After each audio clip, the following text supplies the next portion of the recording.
Chapter 1. April 21, 1 week later. Hannah Troyer's Monday morning was off to a wonderful start.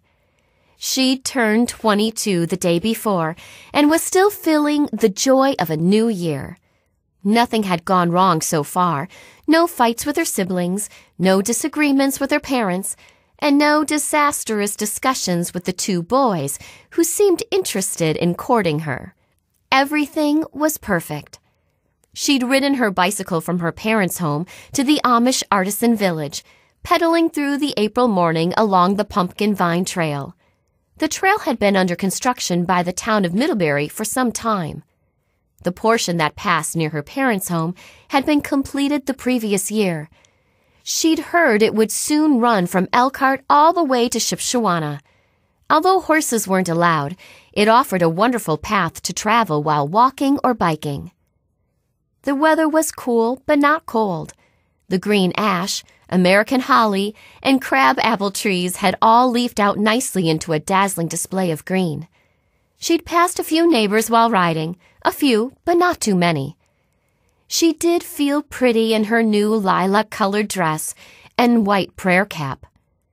Not that she was going to focus on her looks this year. Vanity was a sin, one she struggled with of late, perhaps because of her age, or maybe because it seemed that boys suddenly acted differently around her. It wasn't so much that she thought she was beautiful. With her plain-colored brown hair, plain brown eyes, glasses, and too thin build, she could best be described as average. She was fine with both being plain and being average, but she did realize that too often she focused on how she looked. It had been 6 months since she joined the church. That was an important day in her life. She'd confessed her faith in Christ before their congregation and vowed to follow the rules of their ordnung. So why did she struggle with vanity? She liked new dresses, and pinning her cap where a bit of her hair peeked through. Even the new glasses weren't bad. They were small brown frames with flecks of blue that made her eyes pop. She wanted the bright blue glasses, but hadn't dared to buy them. They weren't simple at all. As she pedaled into the village parking lot, she tried to puzzle out her feelings. She loved their plain style of clothing, because it was how she'd always dressed.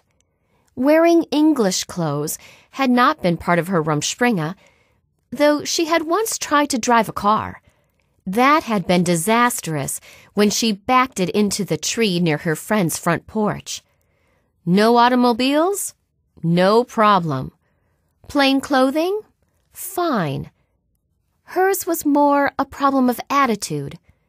Braiding her hair different ways to see which was most attractive, choosing fabric with colors that accented her eyes, wondering if a small touch of blush and powder on her cheeks might help her look a tad bit older. She hadn't actually worn makeup, but she'd thought about it. The new glasses were something she needed because her prescription had changed. But the new frames?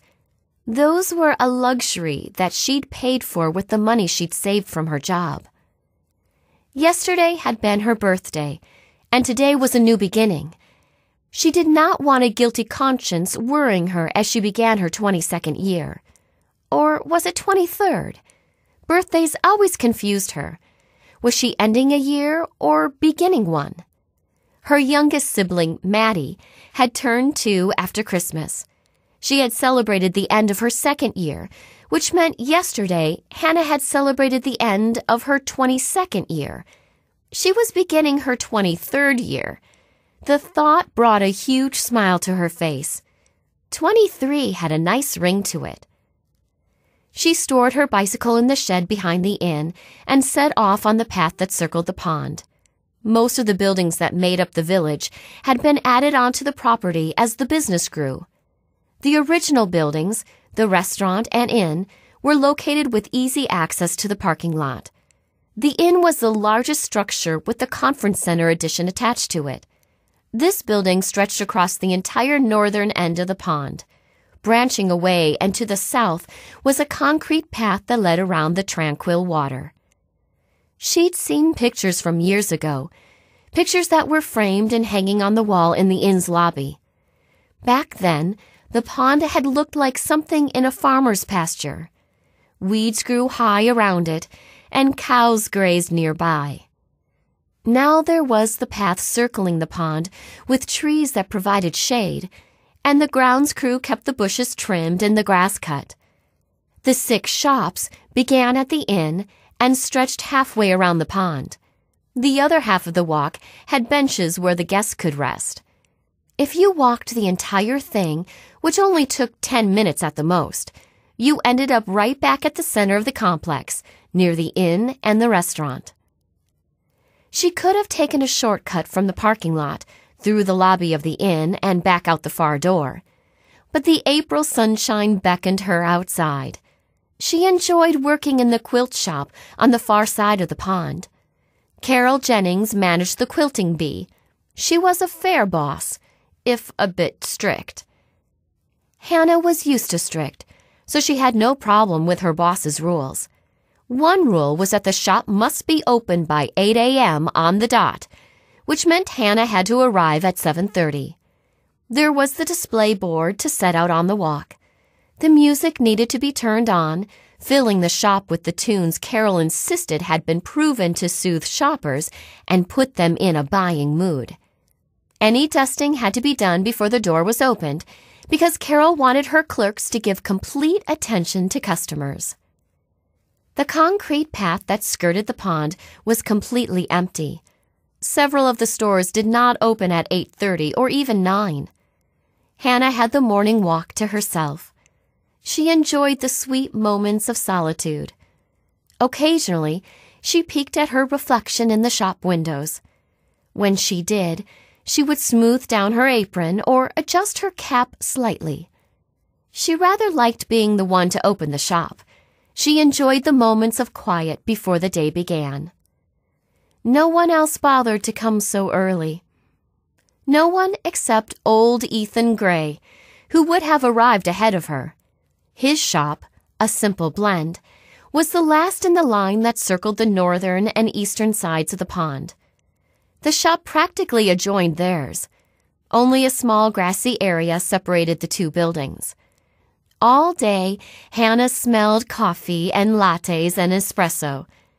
All day, Englishers strolled to the end of the line of shops to purchase Ethan's drinks.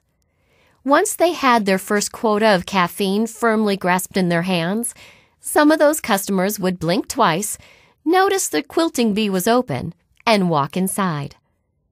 Hannah unlocked the front door of their shop and hurried to the back room.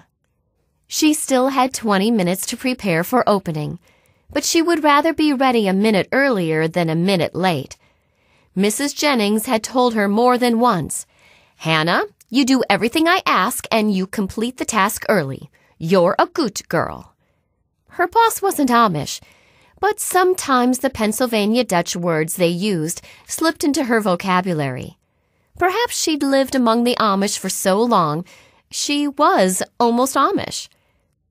The next 20 minutes passed quickly. She made sure there was plenty of change in the cash register, checked the roll of register tape, and checked that there was an extra under the counter, turned on the music, and dusted the shelves of their bookcase, which held quilting books. Where did so much dust come from? Hadn't she done the same thing 2 days ago? Satisfied that everything was ready, she walked to the front door and turned the sign to open. The temperature was supposed to rise to the low 60s, so she propped the door open with the life-size iron cat. Then she moved their daily specials board out in front of their display window. It was a chalkboard, like the ones in her old schoolhouse, but built on an A-frame. Each day Carol had different items on sale so that customers staying several nights at the inn would return. The board currently declared, "Fat squares for spring, starting at $1.29. She pushed up her glasses and pivoted in a circle, studying the walk, the pond, and then their shop. Something was wrong. Hannah reached for the strings of her prayer cap and ran her fingers from the tops to the bottoms. She again checked the sign. It looked fine to her. She glanced left and then behind her, but saw nothing out of place. Ducks were floating on the pond. A few customers had stepped out of the inn and were walking down to the water's edge. The quilting bees' display window sparkled, sunny and inviting, showcasing a pretty variety of spring fabrics.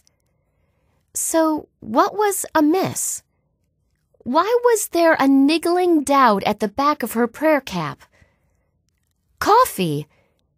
She didn't smell Ethan's coffee, which he always had brewing well before she arrived. Stepping to her right and moving into a Simple Blend's front flower bed, which was a little muddy from the sprinklers, she pushed up on her glasses again and tried to peer through the front window. When she did, her mind had trouble piecing together what she saw. There were several holes in the bottom left corner of the store's window, and cracks in the glass had webbed out in every direction. What could have caused such a thing? When could it have happened? Her heart beat in a triple rhythm, and her hands slicked with sweat as she moved closer. She again attempted to peer through the window, but it was like trying to look through broken eyeglasses.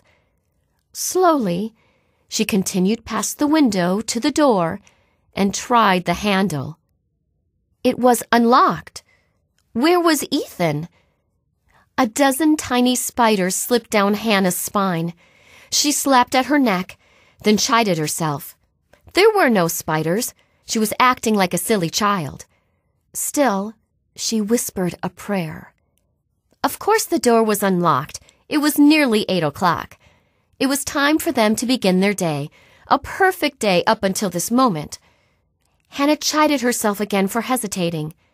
The shop was no longer locked because old Ethan was inside making coffee, and soon she would smell its rich aroma drifting outside and down the sidewalk. But the window. She pulled the door open, intending to step inside and call out to Ethan, which was when she saw him. Her heart slammed against her chest, and she stumbled backward. Ethan lay slumped sideways over the front counter, one hand at his heart, and the other resting on top of a spilled pile of dark coffee beans. He'd never placed the beans into the grinder, and Hannah realized as she rushed to his side that he never would.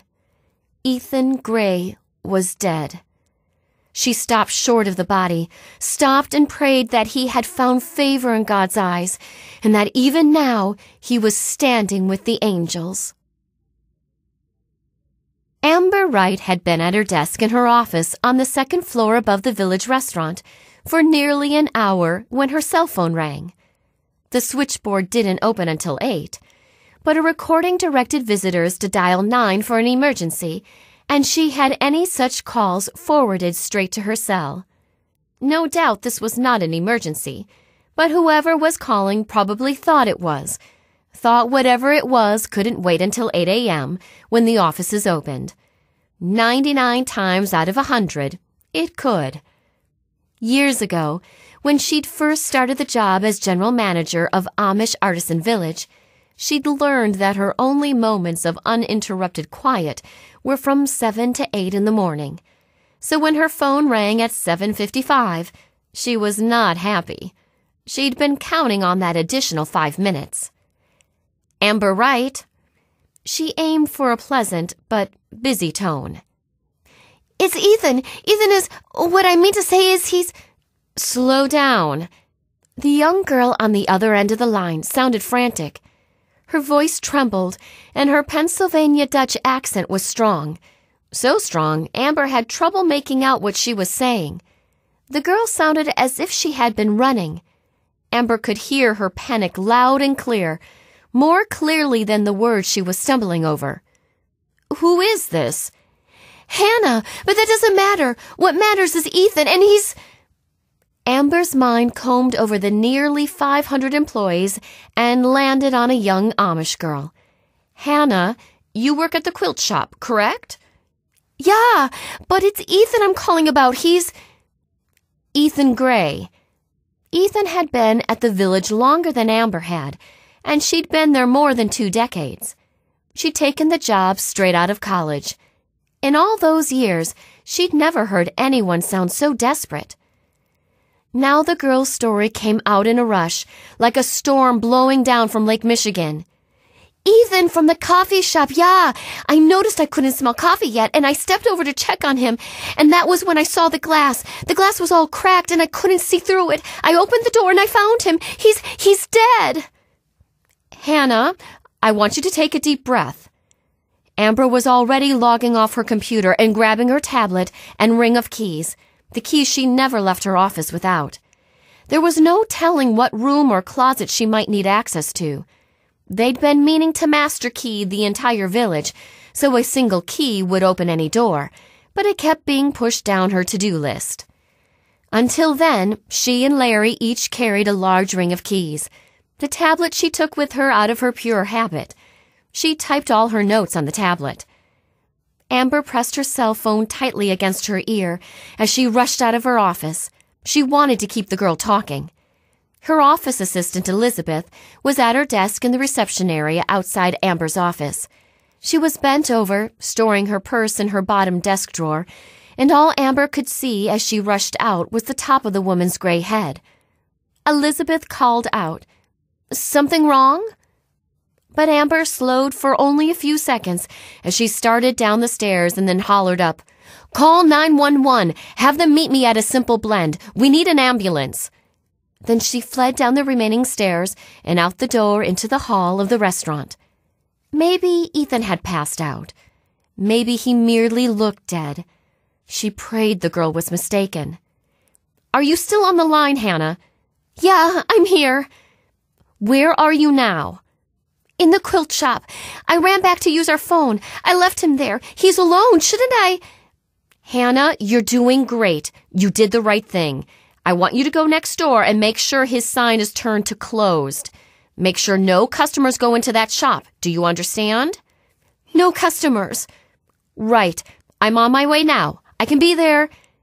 It sounded like Hannah dropped the phone. Amber heard it clatter and could make out the sound of shoes slapping against the floor. She had intended to keep the conversation going in the hope she could calm the girl down, but Hannah had done exactly as directed. No doubt she was headed next door to close the shop and stand guard at the door. There was a moderate crowd in the restaurant, but few seemed to pay attention to her. One older Hispanic man held the outside door open as she rushed through it. The shops fanned out around the pond from the central point of the inn and restaurant. They made a nice little village. The name Amish Artisan Village fit what she was staring at perfectly.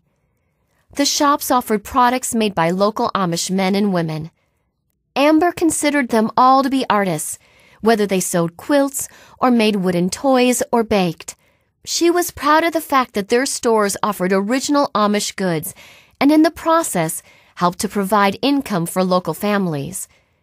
In with a conference center, restaurant, shops. The village had expanded over the years until now it circled halfway around the pond. Ethan had always worked at a coffee booth, which had originally sat next to the restaurant.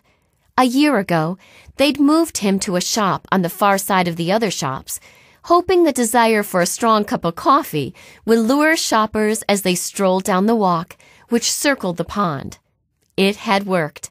Sales had been up 12% since they'd made the move. Some customers even skipped morning coffee at the restaurant and went straight to a Simple Blend. But now something had happened, and she knew deep down that today she would have more to worry about than sales.